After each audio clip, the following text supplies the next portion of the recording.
Agora você ouve uma palavra de vida com o pastor Érico Rodolfo Bussinger.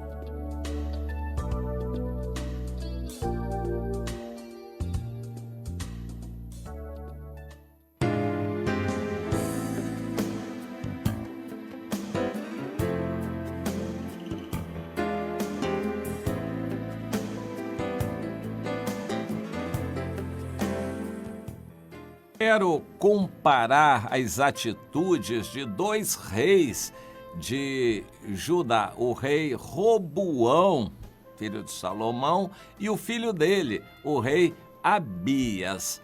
Em épocas diferentes, o Abias sucedeu o Roboão e ambos tiveram que enfrentar um problema comum, que era a divisão do Reino do Norte, que estava rebelado debaixo da liderança do Jeroboão, que fez uma nova religião e Deus o criticou por isto, como tendo sido o autor desse desvio. Jeroboão, filho de Nebate, aquele que fez Israel pecar. Ele afastou Israel do caminho do Senhor.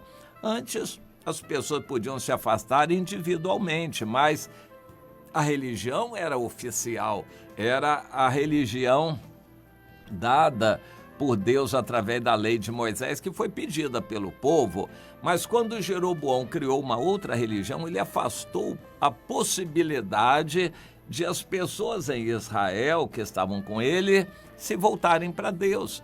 Ele criou bezerros de ouro, criou novos cultos, novos rituais religiosos e proibiu o povo de Israel de ir a Judá para adorar o Deus verdadeiro.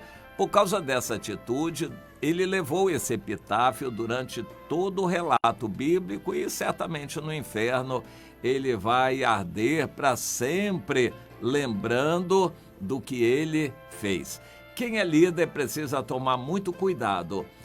Quando a gente erra, se o nosso erro é individual, se a gente erra sozinho, contra Deus, no interior do nosso quarto ou dentro do banheiro, é uma coisa. Mas quando você erra publicamente e faz escandalizar outras pessoas, desencaminhar outros, a situação é mais séria. Há pastores que têm, por interesse próprio, provocado divisões na igreja, para eles poderem dominar sobre uma parte da igreja que eles dividiram. Eles vão dar conta diante de Deus duramente dessa atitude de ter trazido dúvidas sobre muitas pessoas, escandalizado outras e trazer confusão na mente das pessoas. Afinal de contas, qual igreja é melhor? Qual igreja é certa? Eu estou aqui, a igreja se dividiu, eu vou para lá ou fico aqui? Pois é, muita gente é levada a pecar por causa da ganância desses líderes que, buscando interesse próprio, não titubeiam em criar uma religião para eles poderem dominar e viver disto, né? Faturar o seu salário disto. É triste essa atitude do Jeroboão. Mas esse Jeroboão se tornou o inimigo comum. E agora fazer o quê? Desde que existe essa realidade, uma divisão no povo de Deus, fazer o quê? Eu me lembro, eu era novo, jovem ainda, mas eu assisti praticamente o início de todo o movimento neopentecostal no Brasil. E eles vieram com força total, eram missionários estrangeiros e vinham, implantavam igrejas sem dar nem bola para as existentes e fazendo concorrência e fazendo muita propaganda e divulgação, apelando para milagres e implantavam as igrejas, faziam as igrejas crescerem em número, desprezando as outras e, por completo, desprezando a unidade da igreja que tanto agrada a Deus. Eu vi, assisti tudo isso, o início das principais denominações neopentecostais no Brasil. É uma história muito triste realmente. Líderes que, para consolidar a sua liderança, não titubeavam em criticar, falar mal dos outros, causar divisão no meio do arraial do povo de Deus, porque eles queriam se impor como os grandes líderes e se enriquecer com o evangelho, como de fato muito aconteceu. Bem, essa história não é nova, o Jeroboão fez exatamente isto, mas fazer o quê? Depois que alguém causou uma divisão, qual é a atitude? Baseados no Novo Testamento e nos ensinos de Jesus, nós vamos entender o seguinte: nós não vamos falar mal deles, não vamos jogar pedra criticando, porque é isso que eles querem para fazer divulgação e publicidade.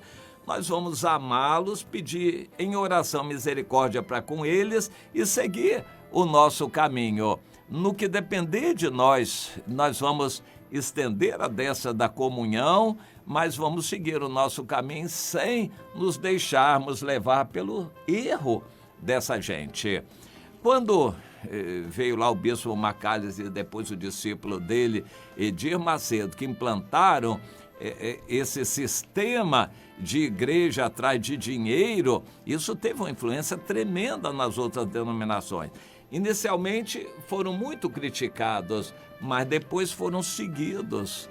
E essa ideia de igreja empresa para faturar dinheiro em cima das pessoas, usando a fé como mercadoria, isso se divulgou, entrou pelas denominações todas e isso foi realmente implantado no Brasil, claro que denegrindo o verdadeiro evangelho e levando muitas pessoas a serem enganadas, achando que tem a salvação por assistir reuniões de igreja.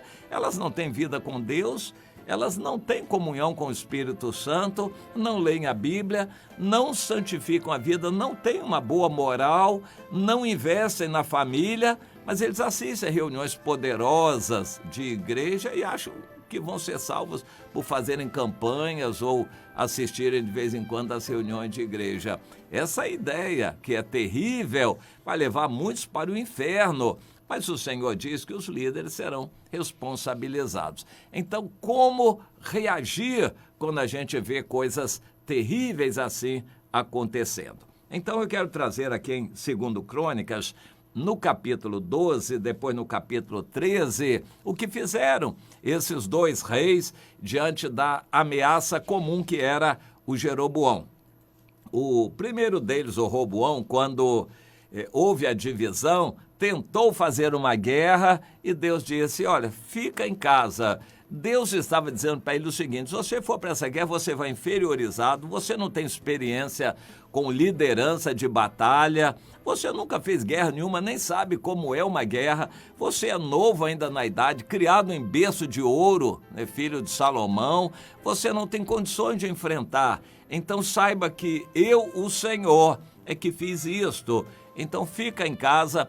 Ele aceitou pacificamente, sem argumentar com Deus, ele aceitou aquilo e tentou reagrupar as forças que ele tinha em Judá para reorganizar o reino. E reorganizou o reino, incluindo Benjamim, e ficaram duas tribos fortes, Judá e Benjamim, formando o novo reino de Judá. E assim que ele conseguiu bons resultados, o texto diz que ele, tendo confirmado o reino e havendo se fortalecido, deixou a lei do Senhor e com ele todo o Israel.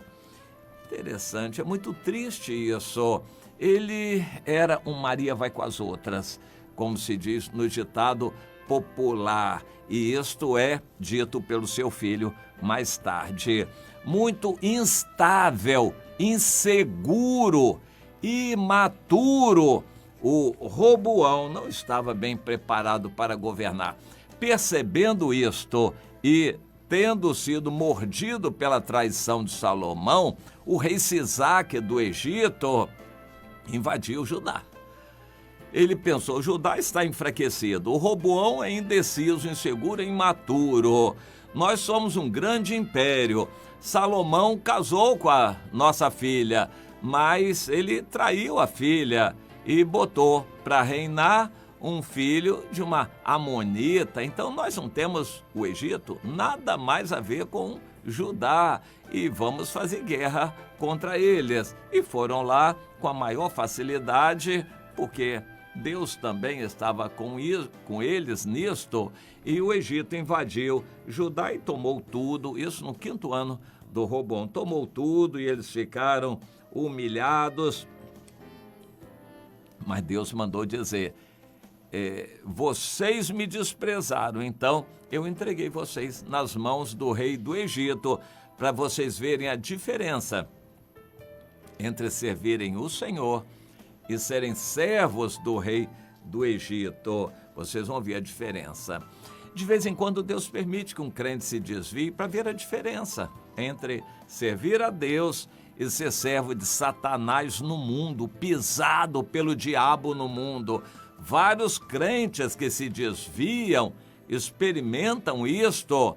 É uma situação realmente triste e muitos crentes têm tido a experiência de ver a diferença entre servir a Deus e servir ao mundo.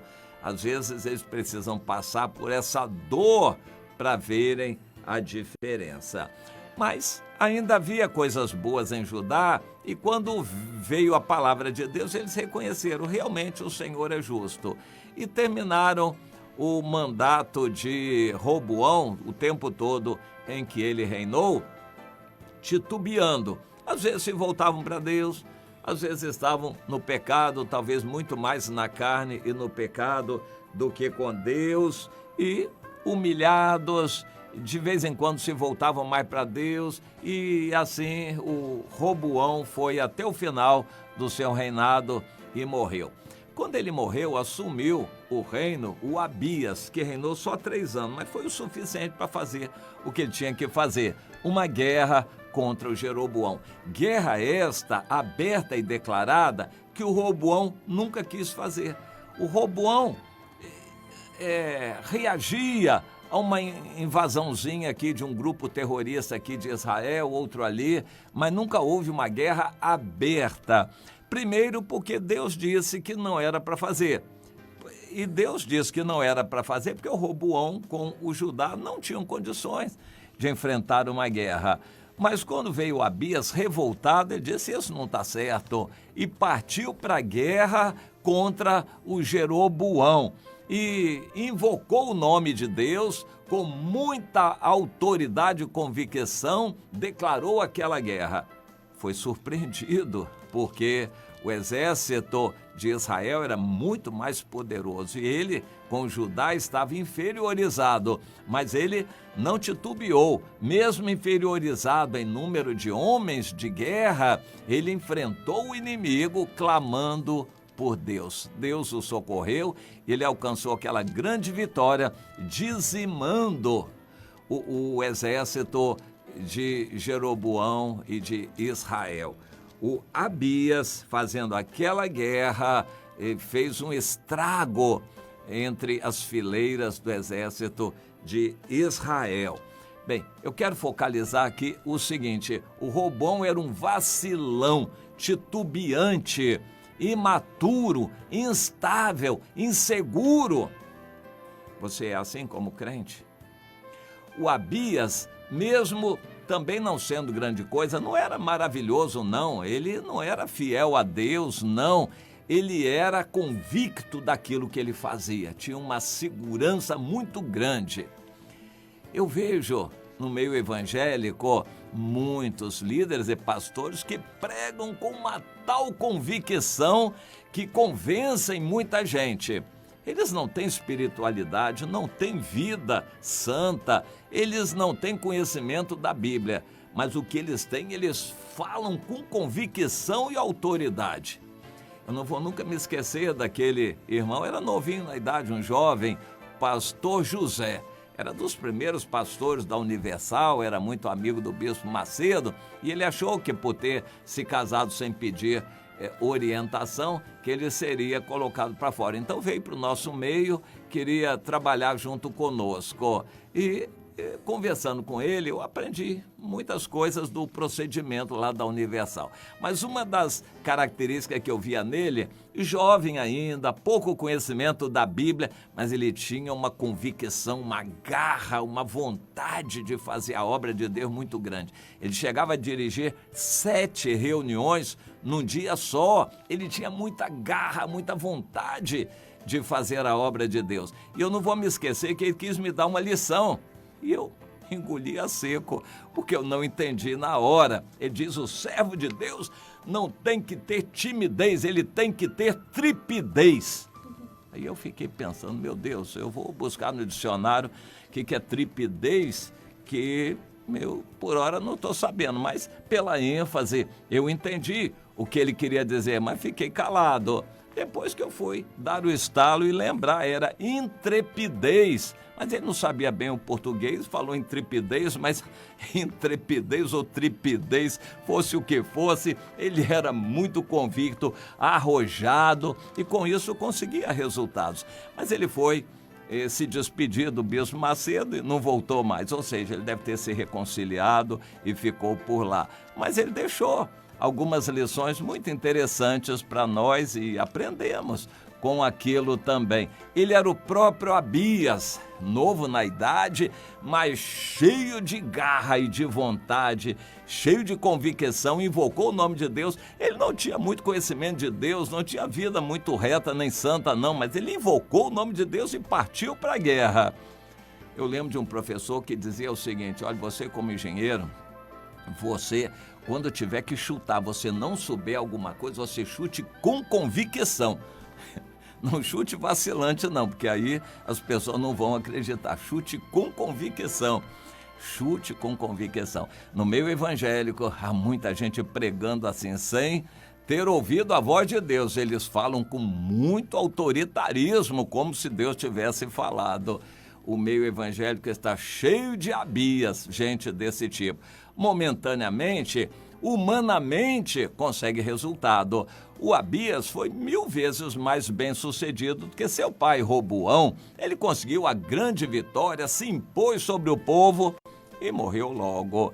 E quando a história registra, mostra que ele não era grande coisa, que ele também foi um mau rei, mas o fato é que em vida ele se impôs e venceu e convenceu muita gente, era o tal, fazia e acontecia. São características diferentes. O Roboão era um vacilão e o filho dele, Abias, era cheio de convicção. Bem, essas coisas vão nos ensinando. Nós tendo a preciosa semente, porque nós temos a preciosa semente, o conhecimento da Bíblia, porque a gente não se atira com a autoridade que Deus nos dá, com convicção do Senhor para fazer a obra de Deus. Mas a impressão que eu tenho é que as pessoas que mais conhecem a Bíblia são os mais acomodados na igreja. São os que menos evangelizam, menos lideram, são os crentes mais velhos que se acomodam. Quem mais conhece, mais tem experiência, mais poderia estar na linha de frente, são os que mais ficam para trás. Bom, vamos meditar sobre isso tudo e refletir. Veja a sua vida, o seu jeito de ser. Você mesmo conhecendo um pouco do Senhor, pode usar de autoridade e ir com vontade, porque Deus vai honrar você como honrou. O Abias foi vitorioso, mesmo tendo pouco. Deus vai honrar você quando você for. Agora, se você não for, pode ter o conhecimento que for, conhecer a Bíblia, a experiência que for, você vai só envergonhar o Evangelho. Que você peça graça a Deus para ser muito mais como o Abias do que como o Roboão.